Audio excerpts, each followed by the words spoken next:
Morning friends, welcome back to my channel. This is Kumari Ruchika, specialized in animal husbandry. So आज की जो हमारी topic है वो चिलेटेड और नॉन चिलेटेड मिनरल मिक्सचर के ऊपर है। अभी तक अगर आपने मेरे चैनल को सब्सक्राइब नहीं किया है तो आप मुझे सब्सक्राइब का बटन प्रेस कर सकते हैं। यू कैन लाइक और either you can comment even. आप कमेंट करके कोई भी क्वेश्चन पूछ सकते हैं। I will be available to answer it.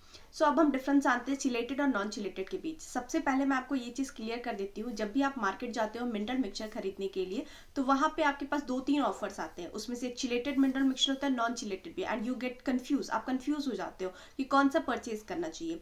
तो अभी मैं उन दोनों के बीच का फर्क बताती हूँ आपको। चिलेटेड मिनरल मिक्सचर और non chelated mineral mixture. Chelated mineral mixture में ये डिफरेंस होता है कि उसमें एक चिलेटिंग एजेंट होता है, जैसे एमिनो एसिड। ये थोड़ा केमिस्ट्री से रिलेटेड, जैसे एमिनो एसिड हो गया या फिर ऑर्गेनिक कंपाउंड्स हो गया। तो उनका काम क्या होता है कि जब भी कोई मिनरल, ठीक है, फॉर एग्जाम्पल एक मिनरल मिक्सचर में क्या क्या होता है, जिंक होता है, मैग्नीशियम होता है, आयरन होता है और ऐसे बहुत सारे कंपोनेंट्स होते हैं। तो उन सारे कंपोनेंट्स को वो अच्छी तरह से रिएक्ट करके और उसके बाद उनका एब्जॉर्प्शन, जब वो ह्यूमन के अंदर जाता है, जब वो जानवर के अंदर जाता है तो उसका एब्जॉर्प्शन को अच्छा करता है। ठीक है, आप समझ रहे ये चीज़।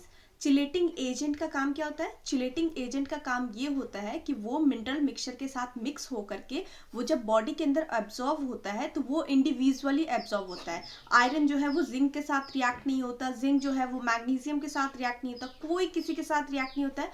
उसका एब्जॉर्प्शन पूरी तरह से बॉडी में होता है और वो हर पार्ट्स में जाकर के इक्वली डिस्ट्रीब्यूट होता है, जहाँ जैसी जरूरत हो जिस पार्ट में।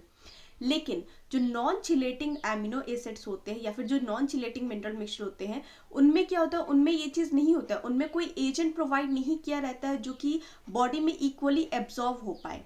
ओके, तो उसमें रिएक्ट होने का स्ट्रेस रहता है। अगर वो रिएक्ट होगा तो वो अच्छे से एब्जॉर्व नहीं होगा, डाइजेस्ट नहीं होगा बॉडी में पूरी तरह से, और जो एनिमल का बॉडी है उसको पूरी तरह से यूटिलाइज नहीं कर लेगा। Okay, so if you are confuse and getting कि आपको चिलेटेड के साथ जाना चाहिए नॉन चिलेटेड के साथ, तो मैं पर्सनली रिकमेंड करूँगी कि आप चिलेटेड मिनरल मिक्सचर के साथ ही प्रेफर कीजिए, क्योंकि वो ज़्यादा बेनिफिशियल है compare to non chelated mineral mixture. Thank you for seeing this video. अगर आपने अभी तक मेरे चैनल को सब्सक्राइब नहीं किया है तो as usual you can subscribe it out, and even if you have any question, अगर आपके पास कोई भी सवाल है तो आप डेफिनेटली मुझसे पूछ सकते हैं। I will be available for that. Thank you, have a great day.